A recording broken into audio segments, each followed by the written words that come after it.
وہ کہیں اور جا کے اس عمر میں بڑھاپے میں کہاں نوکریاں ڈھونڈتا پھرے. چل ہو گئی ہے غلطی, معاف کر دے, درگزر کر دے. چل تیرا پڑوسی غریب آدمی بھول گیا تھا, تھوڑا سا کر دے درگزر. لیکن ہم اس معاشرے اور سوسائٹی میں رہتے ہیں جہاں ہر وقت جج بنے رہنے کا شوق ہے لوگوں, فیصلے کرنا اور مطلق العنان بن کے کرنا, اور بس جی بس میں نے کہہ دیا ہے, اب دوبارہ سے میں کسی کی بات نہیں سنتا. آپ مجھ سے ناراض نہ ہو دیں تو یہاں تو مسجد کی کمیٹی کا صدر کسی سے کنٹرول نہیں ہوتا, سارا کچھ بگڑتا ہے تو بگڑ جائے الا ماشاءاللہ. لیکن ہمارا مزاج ہے, ماں بدولت نے جو کہہ دیا وہ ہو کے رہے گا. پتھر برسانے والے, تکلیفیں دینے والے, اذیتیں دینے والے حضور کے سامنے گردنیں جھکائے کھڑے تھے. بتاؤ بھائی تمہارے ساتھ کیا سلوک کروں, فتح مکہ کے دن اعلان ہو رہا ہے. انہوں نے پتہ کیا کہا, انہوں نے میرے محبوب کے عظمتوں والے باب کا ذکر چھیڑ دیا. کہنے لگے آپ بھی بڑے ہی کریم ہیں, اور آپ کے والد عبداللہ بھی بڑے ہی کریم تھے, بڑے کریم باپ کے بیٹے ہیں آپ, وہ بڑے کریم تھے. نبی پاک علیہ السلام نے فرمایا اگر تم نے یہ کہا ہے تو جاؤ, پھر تم پر کوئی بدلہ نہیں, تمہارے ساتھ وہی سلوک کرنا ہے جو جناب یوسف نے مصر آئے ہوئے بھائیوں کے ساتھ کیا تھا.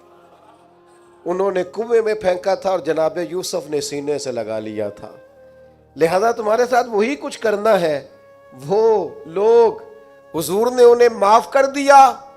میں اگر ایک جملہ کہوں تو شاید آپ کو اچھا لگے اور آپ کہیں کہ یہ جملہ کوئی کسی اچھے ادیب نے اور کسی اچھے دانشور نے بڑی اچھائی سے کہا ہے. حضور نے انہیں معاف کر کے رہا کر دیا, پر وہ قیامت تک کے لیے میرے نبی کی زلف کے قیدی بن گئے. فرمایا جاؤ نا جاؤ, میں نے تمہیں رہا کیا. نبی پاک علیہ الصلوۃ والسلام نے انہیں رہائی دی اور انہوں نے بلند آواز سے کلمے پڑھنے شروع کر دیے. وہ سارے حضور کی زلف نازنی کے غلام ہو گئے. معاف کر کے کسی کو غلام بنایا جا سکتا ہے, بدلہ لے کر غلامیاں نہیں ہوتی, محبتیں پروان نہیں چڑھا کرتی. لیکن وہ ہماری طبیعت ہے نا, مزاج ہے. ایک تو معاف کریں. دوسری بات, ہمارے جو ماتحت لوگ ہیں نا, ماتحت, ان کے بارے میں اپنا رویہ ٹھیک کریں. جن لوگوں کو اللہ تعالیٰ نے پیسے دیے ہیں نا, یا مالک نے انہیں کوئی عہدہ دے دیا ہے, یا ان کے پاس کوئی 10 20 50 200 لوگ کام کرتے ہیں, وہ تھوڑا سا سوچیں کسی وقت بیٹھ کے کہ میں آج ایک فیکٹری کا آنر بن کر اور ایک ادارے کا سربراہ بن کے بیٹھا ہوا ہوں, اگر کل مجھے وہاں کھڑا ہونے پڑ جائے جہاں مزدور کھڑے ہیں تو پھر میرا حال کیا ہو. وہ جو اپنے ماتحت کے ساتھ ہمارا رویہ نا, یعنی حکم چلانے کا ایک مزاج ہے. میں ایک دفعہ ایک بڑی محفل نعت میں مہمان خصوصی بنا لیا گیا, تو میں نیچے اتر رہا تھا تو کوئی صاحب تھے اس محفل میں جو کسی خاص نشست پر وہ بھی بٹھائے گئے تھے, اور میرے ساتھ وہ باتیں بھی کر رہے تھے. باتیں کیا کرنی ہوتی ہیں, بعضوں کا زیادہ مسئلہ تو تصویروں کا ہوتا ہے, تو بھی چل رہی تھیں اور نظام چل رہا تھا آگے آگے. تو میں جب نیچے اترا تو ایک غریب آدمی میرے گلے میں پھولوں کا ہار ڈال کے کہنے لگا پیر صاحب میں بھی سینہ ملا لوں. تو ان سے سینہ جو ملا تو میرے کان میں کہنے لگے وہ جو آپ کے ساتھ کان میں ہنس ہنس کے باتیں کر رہا تھا, محفلیں بڑی بڑی کراتا ہے, اسے کو مزدوروں کا حق بھی صحیح ادا کیا کرے. آج بھی کیتی جاندے ہو تے لہو بھی پیتی جاندے ہو, کھو کے مال یتیماں دا بھیج مسیتی جاندے ہو, تسی پھٹ دلاندے سیندے نہیں, آ ٹوپیاں ہی سیپی جاندے ہو, نفس تے چھری پھیر دے نہیں تے دمبے کیتی جاندے ہو. فرض پلائی بیٹھے ہو, فرض پلائی بیٹھے ہو, فرض پلائی بیٹھے ہو, ایویں ہی نفلاں نیتی جاندے ہو, اور دسو تے سی بلے شاہ نو ایک ہی کیتی جاندے ہو. عجیب مزاج ہے. نوافل کبھی ترجیح اس طرح نہیں ہونی چاہیے کہ فرض پیچھے رہ جائے. بہرحال جس کا جو حکم ہے وہ بات وہی آنی چاہیے. اپنے ماتحت کے حق میں ایک شخص نے حضور سے پوچھ ہی لیا, ایک صاحب نے عرض کر ہی دیا, انہوں نے بات ہی کر دی.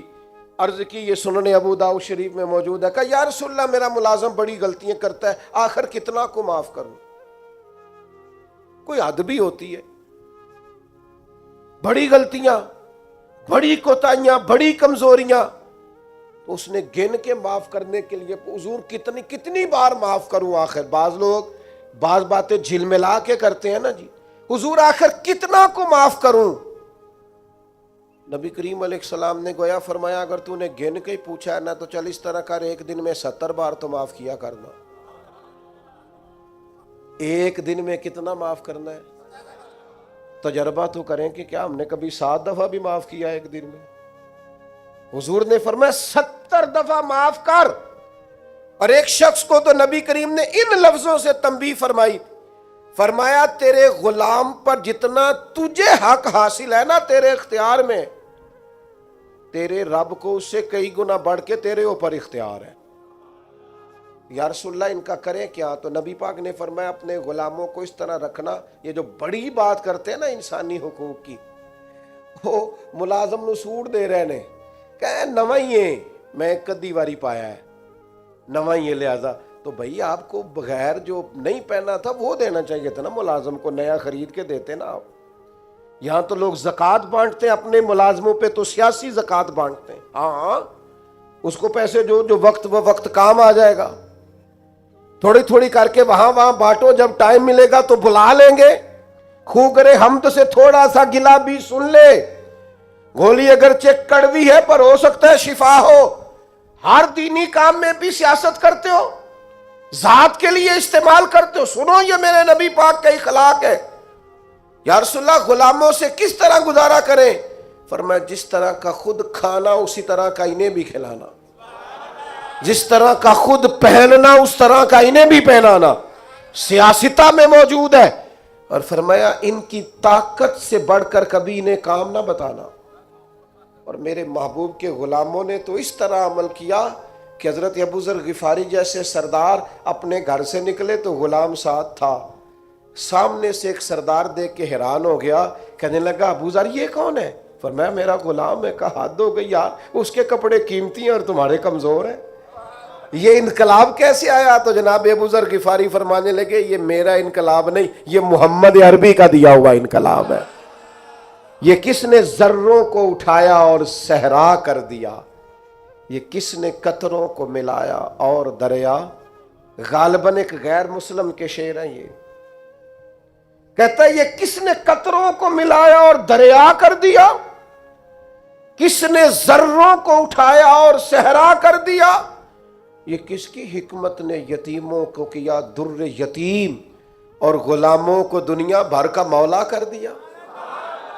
جب حضرت بلال کو کعبے کی چھت پر اذان پڑھنے کی باری آئی تو کچھ لوگوں نے مشورہ دیا تھا کہ حضور کافر پہلے ہی مر گئے، تو حضرت بلال کو کعبے کی چھت پہ دیکھیں گے تو اور مر جائیں گے، تو یا رسول اللہ روز بلال نہیں پڑھنی ہے، اگر اجازت ہو تو کوئی اور نہ پڑھ لے، تو فرمایا نا بھئی اذان تو بلال ہی پڑھیں گے اور کعبے کی چھت پہ پڑھیں گے، اور حق انہی کا بنتا ہے، کمر اچھا ہے فلک پہ نہ ہلال اچھا ہے، تیری نظر بھی نہ ہو تو دونوں سے بلال اچھا ہے۔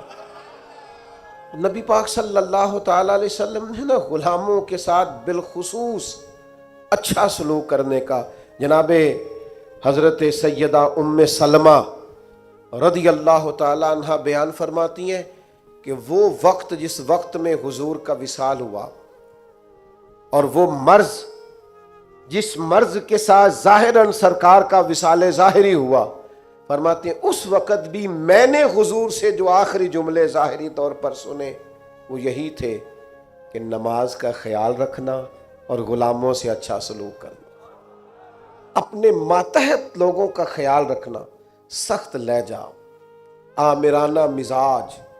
میرا ایک جاننے والا شخص ہے، اس کے ہاں سے نا کوئی 40-50 لوگ تنخواہ لیتے ہیں، کوئی ادارہ ہے تو وہ اس کا بنایا ہوا تو 40-50 لوگ تنخواہ لیتے ہیں۔ تو ایک دن کسی تنخواہ لینے والے شخص نے اس سے آ کے کہا یار ادارہ تیرا ہے تو ہم تیری قدر بھی کرتے ہیں، تو دل کرتا ہے تنخواہ تو دے۔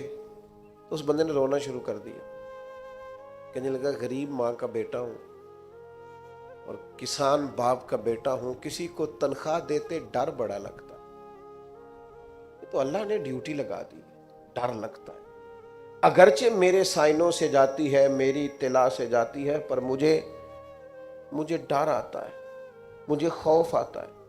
میں اور کسی کو تنخواہ دوں، میں نہ توبہ، مجھے خوف آتا ہے، یہ باہر ہی کوئی اور ہی کرے میرے والا کام۔ اپنے اندر احساس پیدا کرو، یار 4 لوگ ہمارے ماتحت ہوتے ہیں، آپ یقین کریں خون خوش کیا ہوتا ہے بعض لوگوں نے اپنے ملازمین۔ ایک چھوٹی سی بات اور عرض کروں، عورت بیچاری کی عقل ناقص ہوتی ہے، عورتوں سے اچھا سلوک، اپنی گھر والی کے بارے میں رویہ نرم، مقابلے کی فضا نہ پیدا کریں اپنے گھر میں۔ نبی پاک علیہ السلام نے ناز برداری فرمائی ہے ازواج مطہرات کی، حضور کا سلوک کریمانہ رہا ہے، محبوب کی شفقت رہی ہے، سخت ترین لہجہ اور رعونت والا مزاج اپنی گھر والی کے حق میں، یہ بھی انداز نبی پاک علیہ السلام کا دیا ہوا نہیں ہے۔ حضور نے فرمایا تم میں سے سب سے بہتر وہ ہے جو اپنے گھر والوں کے لیے بہتر ہے، اور فرمایا میں تم سب سے بڑھ کر اپنے گھر والوں کے لیے بہتر۔ دوستوں کے ساتھ خوش گپیاں اور دیر تک خوشگوار موڈ، اور گھر جاتے ہی لہجہ ترش، اور جناب آپ بابا میں تھکا ہوا آیا ہوں، میرے پاس ٹائم نہیں ہے زیادہ باتیں سننے کا، یہ حضور کا دیا ہوا اخلاق نہیں ہے۔ وہ تو لباس ہے مرد عورت کا اور عورت مرد کا۔ ایک تیسری بات اپنے ذہن میں اور ضرور آج ہم نے بٹھا کے جانی ہے، وہ یہ ہے کہ نبی پاک صلی اللہ تعالی علیہ وسلم کا نا مزاج مروت والا ہے، مدارات والا ہے۔ آج کچھ لوگوں کو شوق ہو گیا ہے، وہ کہتے ہیں جی میں جی بات سچی کرتا ہوں جی، میں بندہ ذرا کھرا ہوں جی لہذا لوگوں کو پسند نہیں۔ یہ آپ کی ذاتی کی ہوئی تشریح ہے۔ کھرا بندہ لوگوں کو بڑا پسند ہوتا ہے، آپ کھرے ہوں گے پر آپ کا رویہ کرے لوگوں والا۔ کچھ لوگ کہتے ہیں جی میں جی بات سچی کرتا ہوں لہذا کڑوا ہوں۔ او بھائی کائنات میں سب سے زیادہ سچے مدینے والے محبوب ہیں، لیکن حضور کا لہجہ تو شہد سے بھی زیادہ میٹھا ہے۔ یہ کیا بات ہوئی؟ یہ آپ جھوٹ بول رہے ہیں کہ میں سچا ہوں تو کڑوا ہوں۔ سچائی تو میٹھی ہوتی ہے، سچائی تو حسین ہوتی، آپ کا انداز کڑوا کچھ ایلا ہے۔ میں جی سچ آپ اصل میں سچ بولتے ہیں دوسروں کے بارے میں، 2-4 سچ اپنے بارے میں بھی بولیں، اور بول کر کہیں کہ یہ میرے اندر کمیاں ہیں، بولیں سچ۔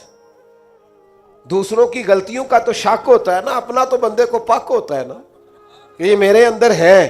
اپنی چھپائے پھرتے ہو، اپنیوں پہ پردے ڈالے ہوئے ہو، اپنے اوپر ملمر میک اپ کیے ہوئے، 2-4 سچ اپنے بارے میں بولو نا، پتا چلے تم نے تو جب بھی سچ بولا دوسرے کے بارے میں بولا ہے۔ تو یہ مروت مدارات، نبی پاک کے غلام بیدام تھے صحابہ۔ حضور کبھی کسی کا نام لے لیتے تو وہ سمجھتے کہ ہماری تو معراج ہو گئی ہے، اور حضور کسی کو نام لے کے بھی ڈانٹ دیتے تو وہ سعادت سمجھتے، قربان ہوتے۔ لیکن یہ میرے نبی پاک کی مروت کا انداز ہے، یہ حضور کی مدارات۔ کچھ لوگ کہتے ہیں جناب وہ آپ کے ڈھیلے ڈھالے ہونے سے حالات خراب ہوئے ہیں۔ او بھائی کیا کرے، لہجہ مروت والا ہے، کیا کرے انداز پیار والا ہے، کیا کرے کوشش کرتے ہیں، ہمت پکڑتے ہیں، دل کرتا ہے کئی دفعہ 4 سختیاں میں نے بھی کرنی ہے، پر وہ کیا کریں، کسی فقیر کے ہاں بیٹھنے والے ہیں، انہوں نے اندر سے وہ سارا انداز ہی سارا نکال دیا ہے۔ نبی کریم صلی اللہ تعالی علیہ وسلم کسی صحابی کا نام لے کر بھی اگر کبھی اس کو سمجھا دیتے تو وہ اپنی سعادت سمجھتا، لیکن حضور کی بارگاہ میں اگر کسی کی شکایت آتی تھی نا تو نبی پاک کبھی بھی اس کا نام لے کر بات نہیں کرتے تھے، مجموعی بات کر دیتے، فرماتے لوگوں کو کیا ہو گیا ہے۔ اب انہوں نے اس طرح کرنا شروع کر دیا، وہ مجموعی بات ہوتی تھی تو جس کی ہوتی تھی وہ خود بخود سمجھ آتا تھا۔ حضور نے ایک مقام پہ فرمایا کمزور خیالات والے نہ بن جانا، کہنا کہ لوگ اگر میرے ساتھ اچھا کریں گے تو میں بھی اچھا کروں گا، اگر لوگ برا کریں گے تو میں بھی برا کروں گا۔ اس طرح کا رویہ نہ کرنا، بلکہ اعلیٰ اخلاق، آپ کی طبیعت میں مروت ہو۔ ایک صحابی حاضر ہوئے اور انہوں نے بڑی انوکھی بات کی، اور یہ جو بات انہوں نے کی ہے نا، یہ میرا اور آپ کا بہت سارے لوگوں کا مسئلہ ہے۔ اس طرح کی باتیں ڈھیر سارے لوگ آ کے کرتے ہیں۔ انہوں نے آ کے عرض کی، یا رسول اللہ صلی اللہ تعالی علیہ وسلم، میرے چچا زاد بھائی ہیں، میں ہمیشہ ان کے ساتھ حسن سلوک کرتا ہوں، انہوں نے کبھی بھی میرے ساتھ نہیں کیا۔ مجھے جب بھی ان کی ضرورت پڑی ہے انہوں نے انکار کیا ہے، اور انہیں جب بھی ضرورت پڑی ہے میں حاضر ہوا ہوں۔ یا رسول اللہ، اب تو میں اتنا پریشان ہوا ہوں کہ میں نے قسم اٹھا لیا کہ اب میں بھی ان کے کسی کام نہیں آؤں گا، طے کر لیا ہے۔ تو حضور حکم کیا ہے؟ میں قسم اٹھا آیا ہوں کہ بس ختم۔ نبی پاک علیہ السلام نے فرمایا، میں تمہیں حکم دیتا ہوں کہ قسم کا کفارہ دے لے اور ان کے ساتھ حسن سلوک ہی کر۔ تو اپنا رویہ ان کے بارے میں وہ نہیں کر سکتا جو ان کا رویہ، تو نے حسن سلوک کے۔ اور یار یہ کوئی کمال ہے کہ اچھے کے ساتھ اچھا ہوں اور برے کے ساتھ برا ہوں؟ اچھا ایک اور بات آج کل نوجوان بڑی وہ جی مجھ سے غلط بات برداشت نہیں ہوتی، صحیح بات کو بھی برداشت کرنا پڑتا ہے۔ برداشت ہی غلط بات کرنی ہوتی ہے، غلط رویہ ہی تو برداشت کرنا ہوتا ہے، صحیح کو تو برداشت کرنا ہی نہیں پڑتا۔ اگر آپ سے غلط لہجے برداشت نہیں ہوتے، بے مروت لوگ برداشت نہیں ہوتے، تو آپ سے برداشت کیا ہوتا ہے؟ نبی کریم علیہ الصلوۃ والسلام کے صحابی نے ہم سب کا اتنا بڑا مسئلہ حل کیا، یا رسول اللہ قسم اٹھا لی ہے اب میں بھی وہی کروں گا جو وہ کرتے ہیں۔ تو حضور نے گویا سبق دیا، میرے غلاموں کی یہ شان نہیں۔ حضور علیہ الصلوۃ والسلام ارشاد فرمانے لگے، سن بھائی، تو قسم کا کفارہ دے، لیکن تو نے حسن سلوک ہی کرنا ہے۔ تو نے اپنا رویہ ان کے ساتھ کبھی بھی غلط نہیں کرنا، تو نے اپنا رویہ ہمیشہ ان کے ساتھ۔ ایک اور بندے نے آ کے عرض کی تھی، یا رسول اللہ صلی اللہ علیہ وسلم، میرے رشتہ داروں کا سلوک میرے ساتھ بڑا ہی جاہلانہ ہے، میرا رویہ ان کے ساتھ اچھا ہے۔ ویسے میں اور آپ تھوڑا تجربہ کر لیں، وہ صحابی تو سچ بول رہے تھے بالکل۔ ہمارے ہاں ڈھیر سارے لوگ اس معاملے میں سچے بھی نہیں ہوتے، وہ کہہ رہے ہوتے ہیں میں رشتہ داروں سے بڑا اچھا ہوں، پر یہ تو دوسرے سے پوچھیں گے تو پتہ چلے گا، یہ تو سامنے والا اپنا رویہ بتائے گا تو پھر سمجھ آئے گی، ورنہ تو پنچایت میں ہر بندہ یہی کہہ رہا ہوتا ہے کہ سب سے زیادہ نیک میں ہی ہوں۔ آپ جس کی بات سنیں وہ فل سچا ہوتا ہے، یہ تو دوسرا بھی اپنی بولی بولے گا تو پھر بات سمجھ میں آئے گی۔ لیکن صحابی نے عرض کیا، یا رسول اللہ صلی اللہ تعالی علیہ وسلم، میں نیکی کرتا ہوں، وہ جہالت کرتے ہیں، بدتمیزی کرتے ہیں، زیادتی کرتے ہیں۔ یا رسول اللہ، میں پیار کرتا ہوں، ان کی طرف سے ہمیشہ جفا ہوتی ہے۔ تو یہ مروت سکھائی ہے حضور کے اخلاق نے۔ میرے کریم محبوب فرمانے لگے، اگر واقعہ ہی ایسا ہے جیسا تو کہہ رہا ہے کہ وہ زیادتی کرتے ہیں تو نیکی کرتا ہے، تو کریم فرمانے لگے پھر تو انہیں راکھ چٹا رہا ہے۔ اور حضور فرمانے لگے، جب تک تو ایسا کرتا رہے گا رب تیری مدد فرماتا رہے گا، اللہ تیرے لیے مددگار پیدا کرے گا۔ اپنی مروت کو کبھی نہ کچلیں، سامنے والا کرے گا رویہ جس طرح کا بھی اس نے کرنا ہے، جو بھی اس کی طبیعت ہے وہ کرے گا، اور کرتے رہتے ہیں لوگ، لوگوں کی طبیعت ہوتی ہے وہ اپنے حساب سے چلتے ہیں، لیکن ہمیں اپنے رویوں کو کبھی بھی کمزور نہیں کرنا، کسی مقام پر بھی کوئی ایسا کام نہیں کرنا جس سے چھلکے کہ ہم نے مروت چھوڑ دی ہے۔ اور چوتھی اور آخری بات جس کے بعد ہم نے اختتام کی طرف بڑھنا ہے، وہ یہ ہے کہ نبی پاک علیہ السلام نے ہمیں ایک بہت بڑا اخلاق یہ سکھایا ہے کہ نیکی ہمیشہ یک طرفہ کرنی ہے، نیکیوں کو تجارت نہیں بنانا، دوسرا بھی کرے گا تو پھر میں بھی کروں گا۔ یہ ہمارے ہاں نا ایک رواج ہے کہ وہ میری طرف آیا تحفے بڑھا کے تو پھر میں بھی اس کی طرف تحفے بڑھا کے جاؤں۔ نیکی ہمیشہ یک طرفہ ہوتی ہے، اس لیے کہ اجر اللہ سے لینا ہے، بندوں سے نہیں لینا۔ نبی پاک علیہ السلام کا اخلاق یہ ہے کہ محبوب ہمیشہ یک طرفہ خیر خواہی کرتے تھے، کبھی مطالبہ نہیں کرتے تھے سامنے والے سے کہ وہ بھی خیر خواہی ہی کرے۔ آپ دیکھیے طائف والوں نے کیا کیا، مکے والوں نے کیا کیا، دیگر بہت سارے قبائل تھے، ان کا رویہ حضور کے بارے میں کیا تھا۔ لیکن نبی پاک کا رویہ ان کے بارے میں یہ تھا کہ اگر مکے میں قحط پڑ گیا تو حضور نے غلہ بھجوایا، اگر وہاں حالات خراب ہوئے ہیں تو نبی پاک نے ان کے لیے دعائیں فرمائی ہیں کہ یا اللہ باران رحمت فرما۔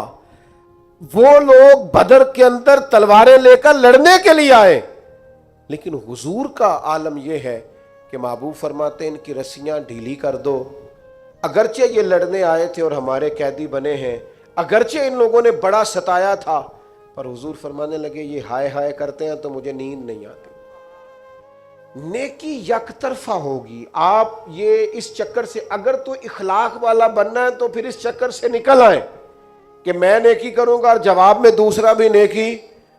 سینکڑوں لوگوں سے، اور اگر میں یہ دعویٰ کر دوں تو شاید سچا ہوگا کہ میں نے زندگی میں ہزاروں لوگوں سے بیٹھ کر گفتگو کی،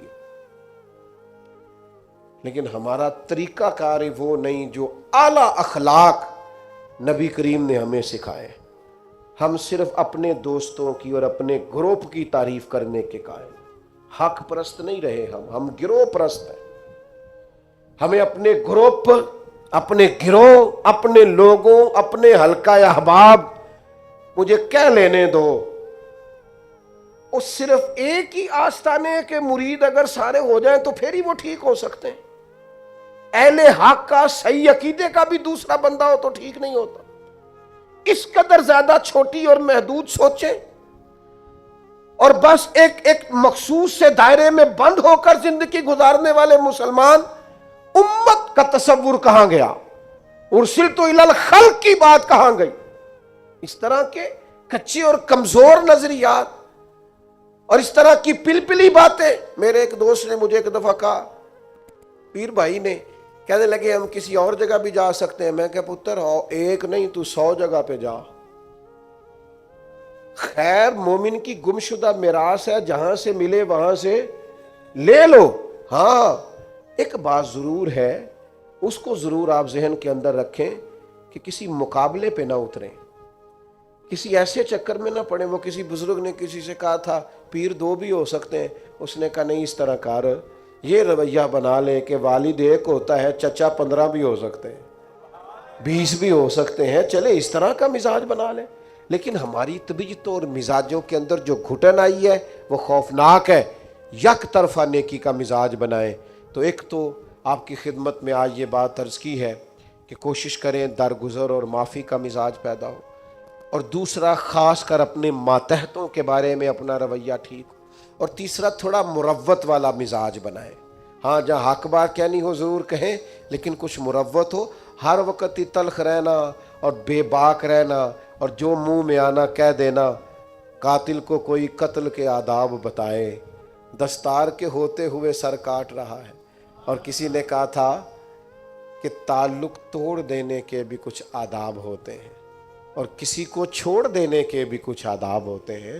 کوئی تو مروت آپ کے مزاج میں ہو، ہر وقت کی تلخی، ہر وقت کی ناراضگی، کسی کے بارے میں آپ کے ہاں خیر کے جذبات نہیں، یہ کبھی ایسا رویہ نہ اختیار کرے۔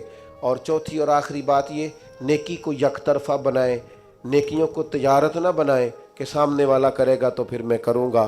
اللہ تعالی ہماری حاضری قبول فرمائے۔